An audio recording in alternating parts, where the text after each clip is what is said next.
Hello बच्चों, welcome back. This is yours Neeraj Kumar Patwa. तो आइए बच्चों, जो बाकी के क्वेश्चंस है, क्वेश्चन नंबर 19 से आगे के क्वेश्चन सॉल्व करते हैं। जो सबसे पहला क्वेश्चन आ गया, ये स्प्रिंग ब्लॉक सिस्टम वाला क्वेश्चन है। यहाँ पे करना क्या है, हमें निकालना है find the number of complete oscillations in 14 pi second. Time उसने बता दिया है, इतने टाइम में कितने ऑक्सीलेशंस हो जाने चाहिए।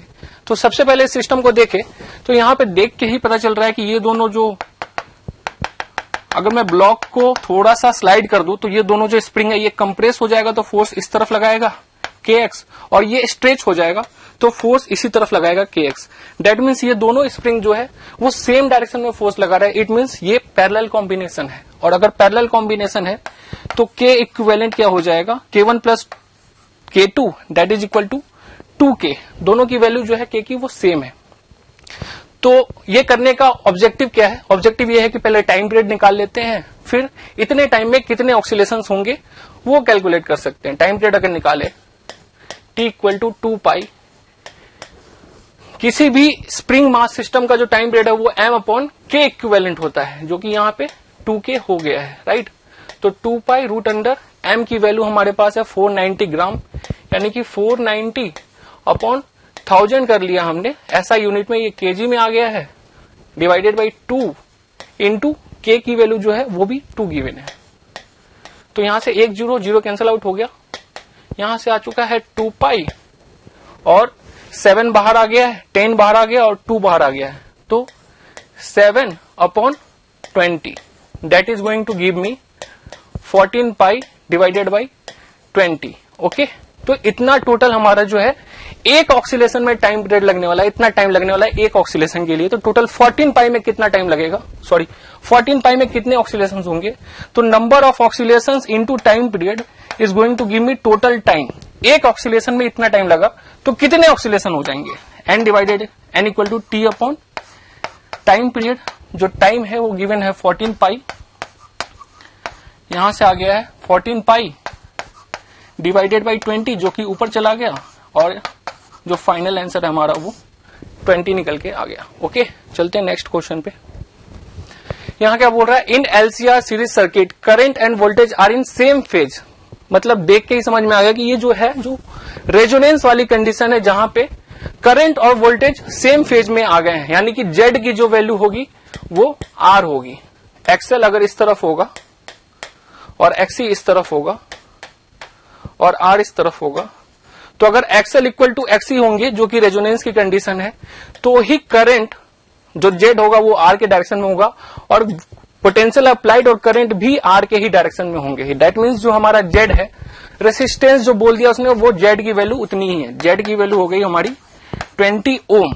Alright, potential difference of AC source is 220 volt, current in the circuit. तो काफी आसान क्वेश्चन है। आई इक्वल टू गया potential VRMS divided by Z की वैल्यू, वीआरएमएस है 220 वोल्ट डिवाइडेड बाई जेड है 20, है ना। तो यहां से ये आ गया हमारा 11 एम्पियर, और हमें बताना है रूट अंडर एक्स, यानी कि एक्स की वैल्यू अगर देख ले तो इसी को रूट के अंदर ले ले तो 121 हमारा एक्स का वैल्यू हो जाएगा, जो कि आंसर भी है हमारा। ओके, अगेन मैं बताना चाहूँ ये मेमोरी रिटेंशन सवाल हैं जो भी हमारे बच्चों ने हमें कन्वे करा है, उन क्वेश्चंस को हमने स्टेटमेंट के माध्यम से आपके सामने रखने की कोशिश करी है। ठीक है बच्चे, चलते हैं आगे। Statement 1, beam of electron contains wave nature. बिल्कुल सही बात है ना। 1900 के स्टार्टिंग में आइंस्टाइन ने बताया था कि वो पार्टिकल है। फिर 20 साल के बाद डेविसन जर्मन एक्सपेरिमेंट के थ्रू हमें ये चीज पता चली कि वो वेव नेचर रखता है, क्योंकि इलेक्ट्रॉन को जब हम किसी क्रिस्टल से पास करा था हमने, तो वो डिफ्रैक्ट कर गए थे, instead of colliding and returning back, वो डिफ्रैक्ट कर गए थे। और इसी बात को जो पुख्ताकरण करा था उसने करा था हमारे लुइस डी ब्रोगली साहब ने, जिसने किसी भी मैटर को एक वेवलेंथ के साथ संयोजित करा था, राइट। तो स्टेटमेंट 1 जो है हमारा वो ट्रू है, और स्टेटमेंट 2 जो है वो भी ट्रू है। सही बात है, तो ऑप्शन 3 जो है वो करेक्ट हो जाएगा। ओके, चलते आगे। Which of the following is dimensionless quantity, given R is the resistance, XL is inductive reactance and XC is capacitive reactance. तो यहां पे हम देख पा रहे हैं कि तीनों का जो डायमेंशन होगा, जैसा कि हम जान रहे हैं कि dimension of R will be equal to dimension of XL will be equal to dimension of XC, क्योंकि तीनों का जो एसआई यूनिट होता है वो ओम ही होता है ना। तो इस हिसाब से अगर मैं इसे एक बोल दूं कि ये एक डायमेंशन डी है, तो एक एक ऑप्शन को हमें हीट एंड ट्रायल मेथड से चेक करना पड़ेगा। सबसे पहले ऑप्शन को देखिए अगर, तो आर डिवाइडेड बाई, पहला ऑप्शन अगर देखें आर यानी डायमेंशन ऑफ जो है वो डी हो गया, divided by root under d XL, और एक्सी के लिए भी डी, जो कि रूट के अंदर अगर स्क्वायर है तो ये बाहर आके डी ही बनेगा, और ये 1 हो गया कि एक इंटीजर बन गया है जो कि एक डायमेंशन लेस क्वांटिटी है। तो ऑप्शन नंबर 1 ही जो है सो करेक्ट हो चुका है ना। बाकी सारे ऑप्शन में हमारे कुछ ना कुछ डायमेंशंस बन रहे हैं। चलिए आगे चलते हैं नेक्स्ट क्वेश्चन पे। Unpolarized light of intensity I naught is incident on polaroid combination A C and B, मतलब सीक्वेंस वाइज जो देखे अगर, तो सबसे पहले ए है, फिर सी है, फिर बी है, such that transmission axis of A and B are perpendicular to perpendicular, मतलब ए और बी जो है वो एक दूसरे से परपेंडिकुलर है, and C is at an angle bisector of A and B. Okay, choose the intensity of final light coming out. तो पोलराइजेशन के टॉपिक से है ये क्वेश्चन। इंटेंसिटी बताना है तो सबसे पहले डायग्राम देख लेते हैं। ये एक अनपोलराइज्ड लाइट है, हर एक डायरेक्शन में इसका वाइब्रेशन है। ये सबसे पहले ये ए वाले पोलराइजर से पास हुआ है, ये ए है हमारा, ठीक है। अगर यहाँ पे इंटेंसिटी आई नॉट थी तो ए से पास होने पे ये जो इंटेंसिटी है आई ए, ये हो जाएगा आई नॉट बाई 2, ठीक है। ए और बी दोनों एक दूसरे से परपेंडिकुलर है। अगर मैं बी को ऐसे दिखाऊं जो कि ए वाले एक्सिस से परपेंडिकुलर है, ये है बी, ऑल राइट, ठीक है। A and B are perpendicular and C is at an angle bisector of A and B, और सी है कहां, सी ए और बी के बीच में है। मतलब अगर देखें तो सी जो है हमारा वो कुछ ऐसा होना चाहिए at an angle of 45 degree with respect to A and B also, है ना। तो आइए जो इंटेंसिटी आया है, हमारे पास इंटेंसिटी का फॉर्मूला ऑलरेडी है।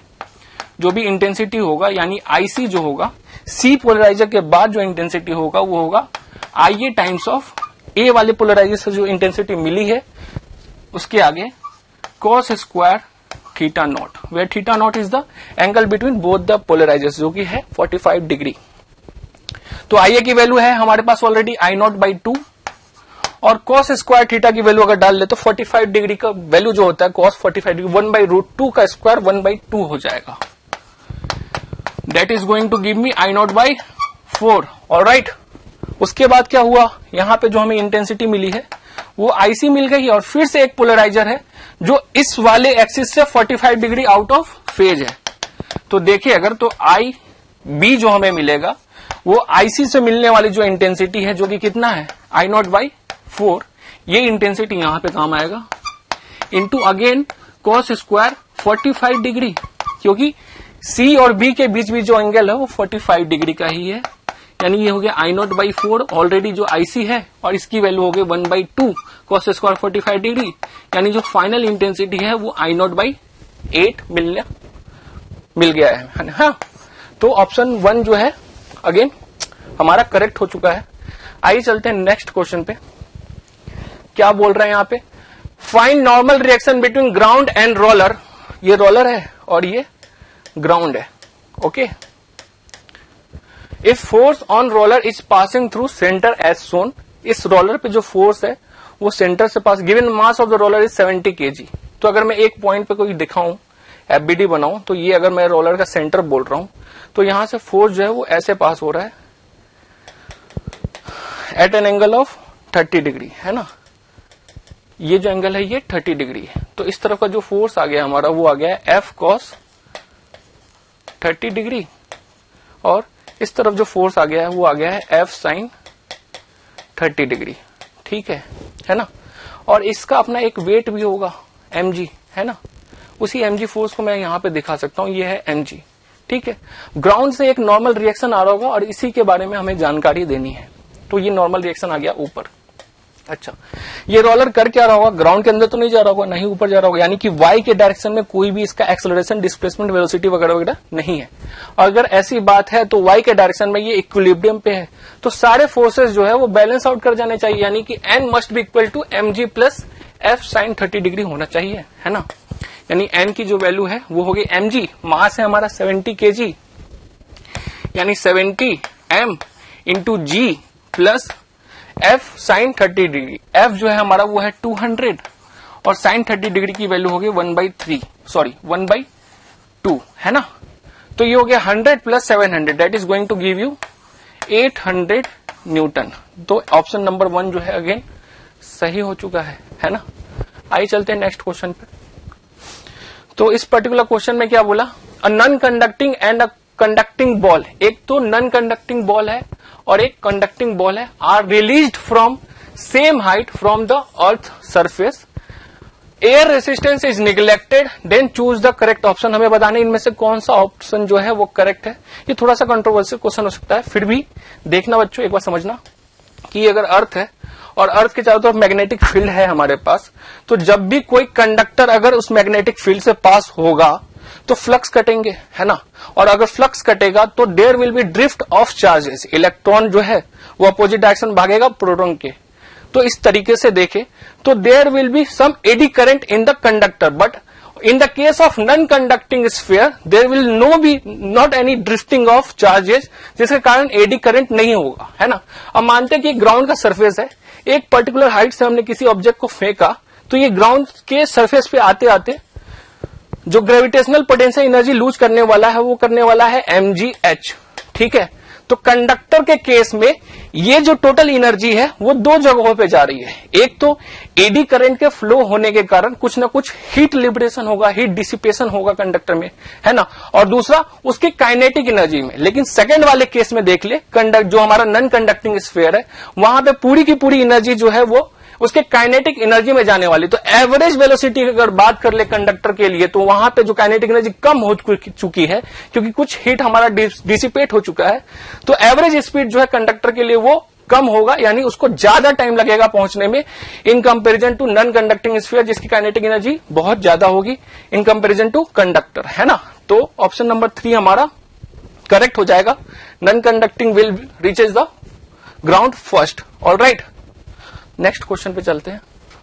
A source of power 1.6 kilowatt emits this much of photon, then emitted wave is, अगर हमारे पास नंबर ऑफ फोटोन्स है, पावर है, तो हम वेवलेंथ निकाल सकते हैं ना। जैसा कि हमें पता है कि number of photons into energy of one photon that is going to give me total power. ये क्या है, number of photon per second, है ना। तो joule per second is going to give me power watt, है ना। तो यहां से जो एनर्जी ऑफ वन फोटोन है वो निकल के आ जाएगा power divided by number of photons. Power कितना है 1.6 into 10 to power 3, number of photons कितना है, ये है 10 टू पावर 17। ये जो पावर, ये जो एनर्जी आई हमारी, ये आई है जूल में। अगर मैं जूल में ना चाह के इलेक्ट्रॉन वोल्ट में लिखना चाहूं तो नीचे में इलेक्ट्रॉन से मल्टीप्लाई करना पड़ेगा हमें, है ना। और अगर इलेक्ट्रॉन से मल्टीप्लाई कर दे तो 1.6 इंटू 10 टू पावर -19 से हमें डिवाइड करना पड़ेगा इसे। ऑलराइट, तो 1.6 निकल चुका है। फाइनल जो हमारा बचा है वो है 10 टू पावर 5 इलेक्ट्रॉन वोल्ट। और लैम्डा के टर्म्स में अगर बात करें तो हमें पता है कि E इक्वल टू होता है 12400 electron volt angstrom divided by lambda, and that is equal to, वो जो एनर्जी आई है वो हमारी आई है 10 टू पावर 5। तो यहां से जो हमारा लैम्डा निकल के आया है वो आ जाएगा अराउंड इलेक्ट्रॉन वोल्ट निकल चुका है 0.124 एंगस्ट्रम। और हमें पता है कि जो एक्सरे होती है उसका जो रेंज होता है 0.1 एंगस्ट्रम से लेके 10 एंगस्ट्रम के बीच में होता है। किसका, कौन से इलेक्ट्रोमैग्नेटिक वेव का, एक्सरे, है ना। यानी कि ये जो रे आने वाली है वो हमारा एक्सरे होने वाला है, ठीक है।